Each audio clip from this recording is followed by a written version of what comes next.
While I was smoking, I looked up and witnessed an unbelievable scene. Numerous planes were crossing the sky in a bizarre parallel formation. I told my friend about what I'd seen, but she didn't pay it any attention. Then the next second,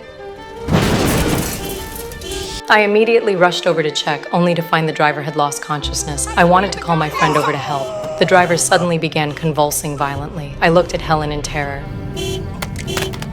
Helen?